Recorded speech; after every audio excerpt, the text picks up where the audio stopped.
Sleman terkait status ijazah Jokowi. Penggugat ingin UGM membuktikan keaslian jejak akademik Jokowi di kampus.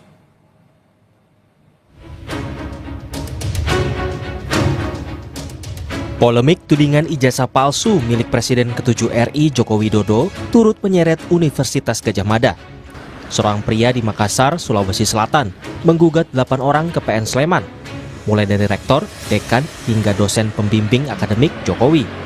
Komardin, sang penggugat, ingin UGM membuktikan keaslian jejak akademik Jokowi di kampus. Jadi mungkin arsip jasanya kah atau skripsinya kah? Jadi termasuk jasanya itu kita minta dibuktikan di pengadilan, skripsinya, kemudian daftar nama waktu si Penmaru, ada namanya KRS, kartu rencana studi. Ya kalau semua yang yang pendukung kalau bisa dihadirkan, dan ini nanti kita minta supaya diuji oleh satu tim, mungkin tim gabungan, supaya tidak curiga mencurigai. Rencana kita ya kita mau hadirkan dari Amerika, Singapura, Australia kalau perlu, supaya ini bisa tidak lagi curiga mencurigai. Menanggapi gugatan ini, UGM mengaku siap menghadapi gugatan dan telah menyiapkan langkah hukum, termasuk barang bukti yang akan dihadirkan. Ya, tentu sikap UGM adalah tentu mengkonfirmasi ya. Insya Allah nih kita dari UGM itu memiliki bukti-bukti yang otentik ya, terkait dengan status keberadaan Pak Jokowi di lingkungan kami, di universitas kami gitu. Dan seperti yang sudah juga disampaikan oleh pimpinan yang berhak kemudian meminta adalah tentu orang pribadinya ataupun kemudian adalah dari kejaksaan penegakan hukum atau saya kira juga dalam konteks di pengadilan PN Sleman membenarkan gugatan terkait ijazah sarjana Fakultas Kehutanan yang dikeluarkan UGM. Sidang perdana gugatan terhadap UGM akan digelar pada 22 Mei. Insinyur Komardin ya, SHMM sebagai penggugat ya. Beliau telah memasukkan gugatan yang berkaitan dengan adanya mantan Presiden Indonesia ya, RI. Dan ini menggugat kepada penerbit daripada ijazah tersebut.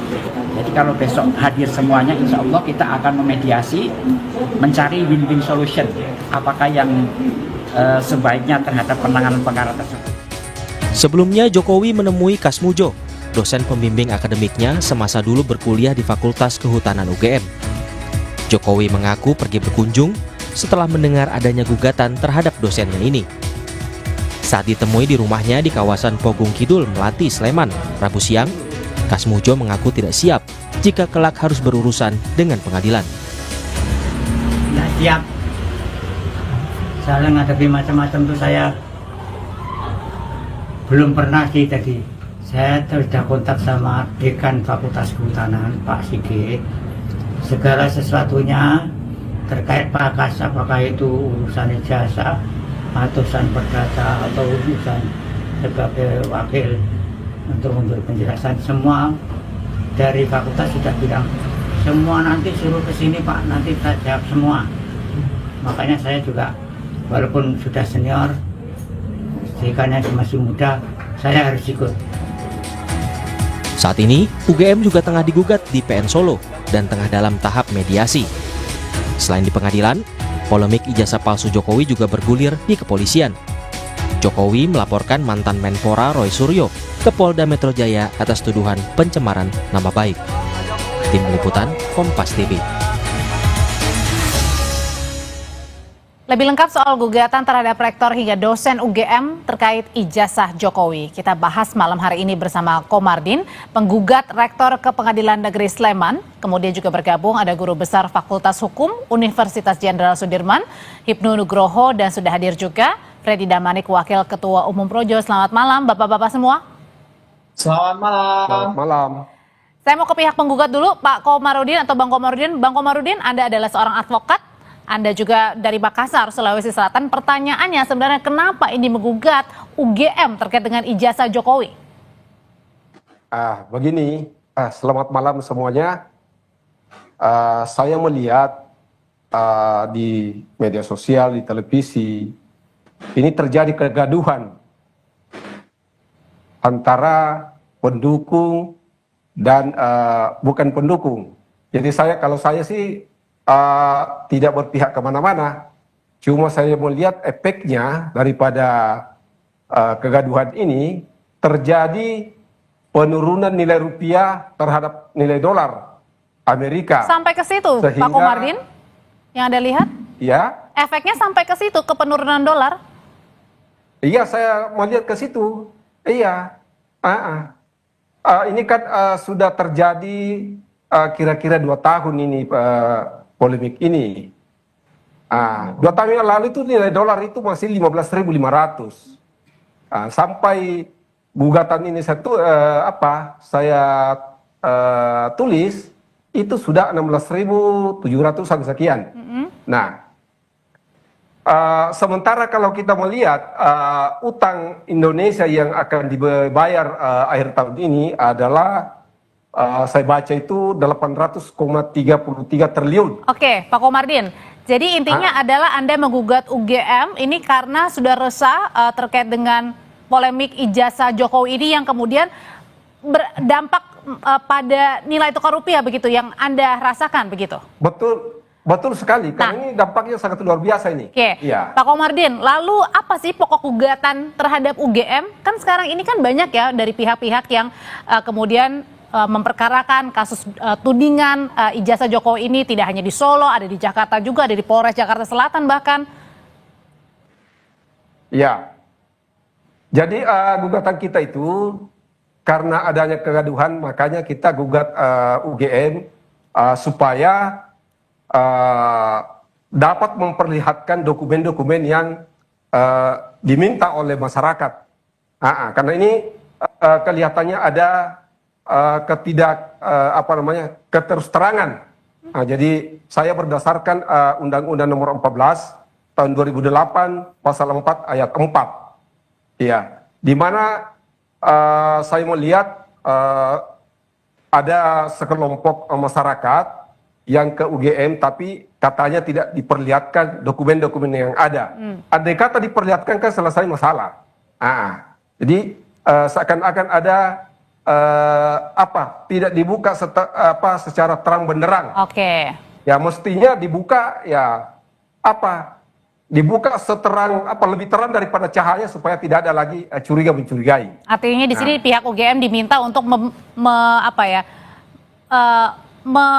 memberikan yang sebenarnya begitu ya ijazahnya. Betul Oke. sekali Mbak. Oke, Ya. Pak, saya mau nanya dulu ke Bang Freddy sebagai wakil ketua umum pro Jokowi begitu. Bang Freddy, kalau yang Anda lihat ada tuduhan di sana sini, ada di Solo, di Jakarta, bahkan sekarang UGM-nya digugat juga dari pihak penggugat Bang Komardin. Sebenarnya yang Anda lihat di sini, ini semakin menjadi bola liar nggak sih kasus tudingan ijazah Jokowi ini?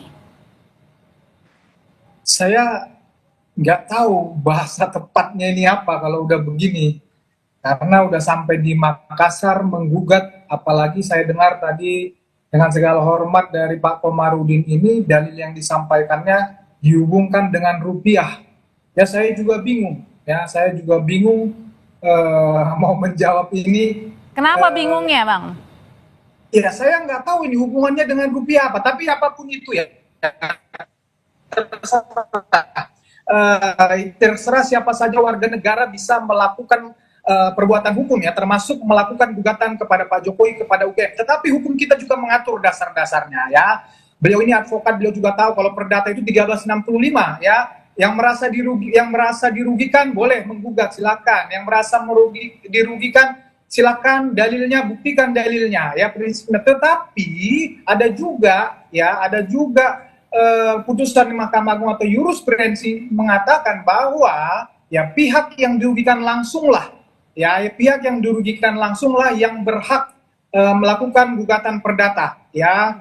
Saya nggak tahu apa dalam hal ini penggugat dasarnya maupun kerugian yang diderita oleh penggugat ini sehingga mengajukan gugatan yang bisa memang atas nama publik, misalnya class action ataupun LBH bisa. Tetapi kalau gugatan pribadi ya, gugatan perdata itu memang harus biasanya yang mengalami kerugian langsung. Jadi saya jujur belum paham apa kepentingan hukum, apa legal standing beliau ini di dalam mengajukan gugatan perdata di Makassar. Untuk yang lain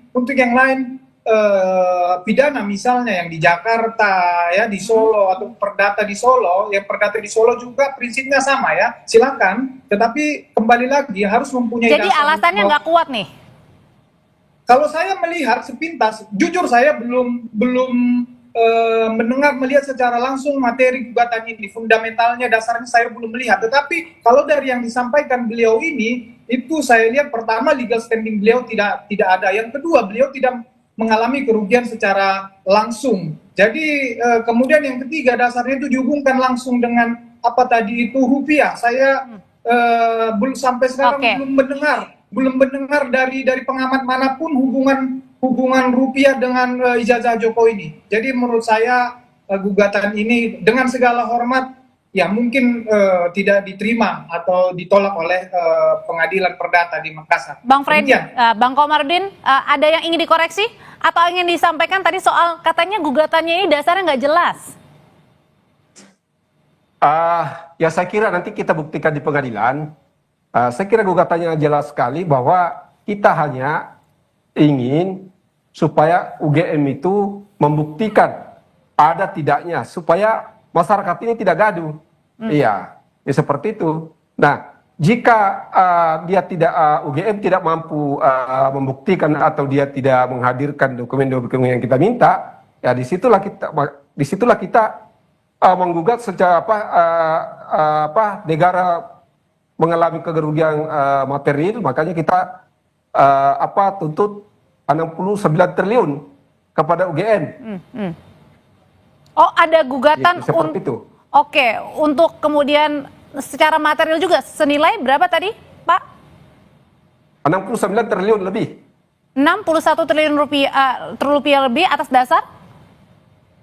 Itu tadi karena kegaduhan ini sehingga terjadi nilai rupiah turun. Nah, coba bayangkan kalau ini tidak dihentikan, ini bisa sampai 20.000 rupiah per dolar, Mbak. Oke, saya tanyakan. Ini sangat bahaya.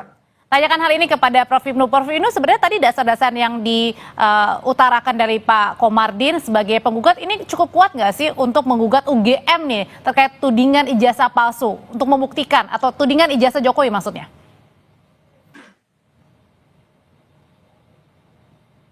Masih di mute, Prof? Tindakan Pak Rama ini suatu kepedulian pada kondisi masyarakat sekarang ini. Kalau kita lihat suatu konteks hukum ya tadi seperti Mas Freddy tadi, karena kalau kita apa itu PMH, saya mungkin belum lihat gugatannya ya. PMH itu perbuatan melawan hukum. Apa itu perbuatan melawan hukum? Adalah tindakan yang merugikan, yang mewajibkan orang yang merugikan tadi untuk membayar sejumlah dari akibat yang diperbuat tadi. Nah, itu konteksnya. Jadi ada suatu perbuatan melawan hukum, ada kesalahan, ada kerugian, ada sebab akibat dari perbuatan yang dilakukan. Saya tidak tahu tentang Pak Rama tadi. Nah, ini nanti ranah pengadilan, apakah itu DNO, apakah legal standingnya, itu saya kira itu ranah pengadilan. Saya tidak mau ke sana. Nanti hakim yang akan menilai nanti dari seperti Mas Freddy tadi. Tapi yang menarik di sini Mbak Freddy, Mbak Audi, karena perkara ini sebetulnya kalau kita lihat suatu konteks hukum, mungkin jalur perdata lebih bagus dulu.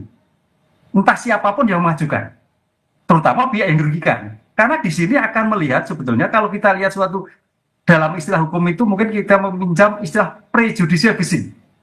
Dipastikan. Makanya kalau nanti di Solo bapak-bapak pejabat rektorat di UGM bisa menjelaskan tentang ijazahnya, bagaimana keluarnya ijazahnya, bagaimana rektor 1 bisa menjelaskan, bagaimana biro akademik bisa menjelaskan. Termasuk juga dengan dosen pembimbing Pak Jokowi kala itu ya? Termasuk, ya. Bukan dosen akademik ya, bukan dosen pembimbing kan gitu loh. Bisa menjelaskan, itu akan terlihat nanti.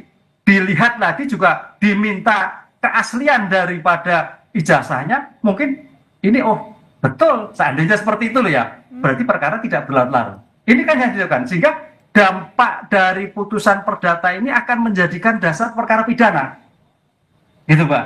Ini yang menarik menurut saya. Jadi gugatan-gugatan itu cukup bagus, di Solo juga bagus, di Pak Ramai juga bagus, cuma teknis hukum kita bicara pada legal standing seperti apa lah. Kalau memang legal standingnya nanti tidak jelas, ya mungkin bisa diperbaiki Pak Ramai. Siapa yang bertanggung jawab, siapa yang dirugikan dari pihak ini. Nah ini kan menjadi sesuatu menarik. Dengan demikian, ketika nanti mewajibkan rektor, WR1, kepala biro akademik, kabak akademik, termasuk semuanya bisa menjelaskan, oh ternyata clear. Buktinya fisiknya clear. Ya sudah selesai kalau sudah seperti itu. Ini kan terjadi seperti itu. Sehingga kalau itu memang seandainya di perdata itu sudah clear semua, di tingkat pidananya saya kira akan berbeda nanti perjalanannya seperti yang kita lihat sekarang ini. Ya. Tidak berlarut gitu. Kembali ke Bang Freddy, kalau itu Bang Freddy, gugatan demi gugatan dihadapi ya di Solo, di Jakarta, kemudian UGM juga digugat sekarang. Nah, gugatan demi gugatan ini sebenarnya mengganggu nggak sih menurut Anda kredibilitas dari seorang Pak Jokowi? Ya, seminggu lalu kita ngobrol-ngobrol dengan Pak Jokowi ya, ngobrol-ngobrol, termasuk kita tanyakan tentang ijazah palsu ini. Ya, kita tahu, semua tahu, publik tahu bahwa tujuannya ini adalah untuk memang menjatuhkan kredibilitas Pak Jokowi ya, menyerang martabat kehormatan Pak Jokowi ya, karena latar belakang orang-orang yang menggugat ini kita semua sudah tahu secara politik. Itu yang pertama. Yang kedua tadi dengan Pak Jokowi kita bertanya, Pak bagaimana Pak respon Bapak? Jujur beliau mengatakan, saya secara pribadi tidak terganggu ya. Saya tidak ada masalah dengan gugatan-gugatan ini, laporan-laporan ini, dengan dengan tuduhan-tuduhan fitnah ini, maksudnya tidak begitu mengganggu kehidupannya. Yang dia ingin dia lakukan adalah memang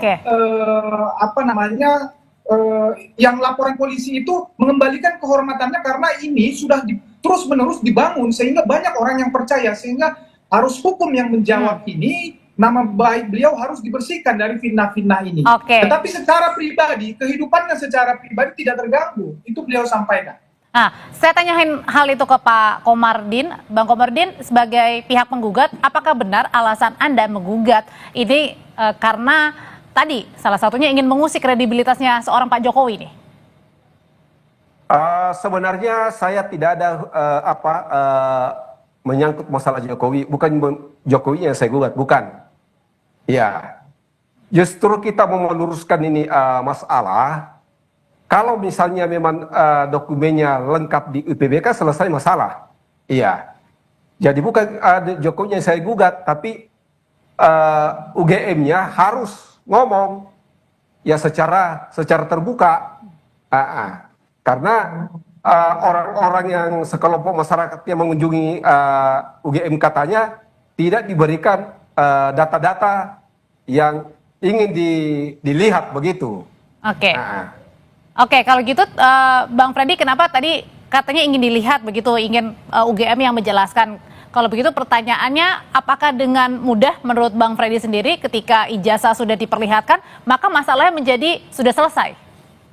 Begini, saya mohon izin Bapak penggugat, tadi mengatakan bukan Jokowi yang digugat, atau mungkin UGM tergugat satu, Jokowi turut tergugat, atau tergugat dua. Saya belum tahu teknisnya apa yang diajukan. Tetapi Pak Jokowi sudah berulang kali menyatakan justru kalau memang di dalam proses hukum beliau siap, sebagaimana sudah disampaikan kepada penyidik, beliau siap menunjukkan ijazah aslinya kepada penyidik, kepada aparat penegak hukum. Demikian juga nanti di dalam proses perdata. Nah, Pak Jokowi juga ingin memberi pembelajaran kepada masyarakat bahwa ijazah asli itu adalah dokumen penting, dokumen pribadi yang tidak gampang, dengan mudah saja siapa saja bisa meminta. Ya, bisa dengan dalil-dalil omong kosong, dalil-dalil. Tapi kalau untuk mengakhiri polemik semuanya ini,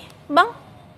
Ya silakan, dilakukan. Semua kan bisa punya argumen, semua bisa mengatakan ini kan menjadi. Maksudnya diperlihatkan ijazah aslinya?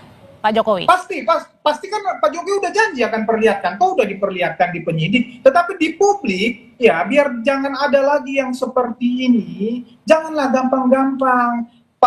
Pak Prabowo juga udah bilang nanti ijazah saya ditanya-tanyain lagi, mana ijazahnya nih? Presiden berikutnya lagi ditanya-tanyain, Ibu Mega ditanya-tanyain nanti ijazahnya, jadi kan repot kita. Apakah proses pembelajaran seperti ini yang mau kita ajarkan kepada masyarakat? Toh Pak Jokowi sudah, ini berulang-ulang sebetulnya kita bahas, sudah melalui proses yang begitu panjang di dalam pembuktian ijazah-ijazah ini ya, proses pembuktian dari KPU sampai dia menjadi presiden. So apa yang kita kejar dari sini?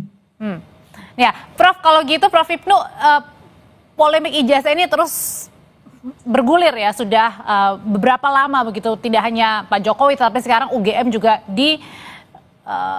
dituduh begitu ya, atau kemudian dilaporkan. Nah kalau gitu pertanyaannya, gimana jalan keluarnya ini supaya ada endingnya nih? Ya, endingnya karena ini sudah seperti keinginan Pak Jokowi itu dibuktikan di persidangan, makanya dalam gugatan-gugatan perdata, apakah di Solo, apakah di Jogja, segeralah disampaikan di situ. Karena gitu, termasuk di sini kalau seandainya nanti itu berjalan, Bapak-Bapak Rektorat UGM, saya kira Pak Dekan akan menjelaskan mekanismenya. Tanda tangannya kapan? Saya kira sudah dilihat. Pak Rektor tanda tangannya juga seperti apa? Yang mengeluarkan biro akademiknya juga seperti apa? Kasubag akademiknya saya akan jelaskan semua. Sehingga dalam konteks seperti ini secara formal sudah selesai semua kan gitu loh.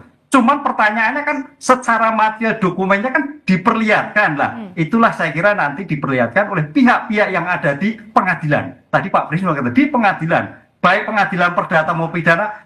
Para pihak lihat, memang nggak boleh keluar. Para pihak lihat jelas lah ini. Oh ya sudah, kalau ini sudah semua mekanisme. Ini dokumennya diperlihatkan di masing-masing ini ya, di masing-masing gugatan begitu ya?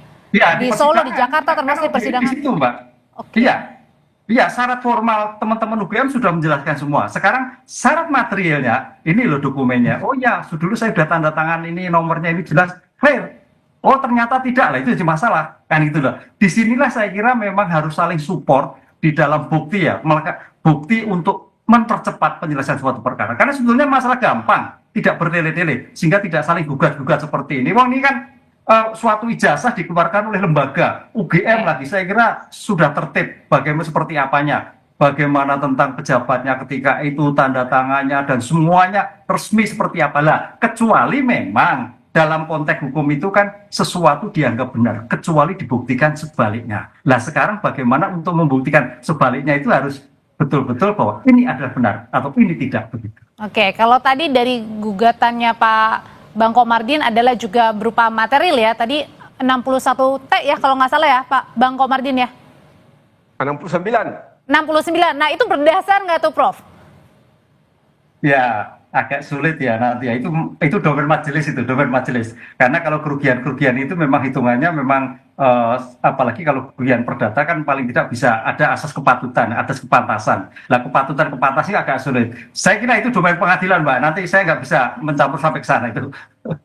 Ada tanggapan Bang Freddy terakhir soal gugatan tadi 69T ini oleh penggugat?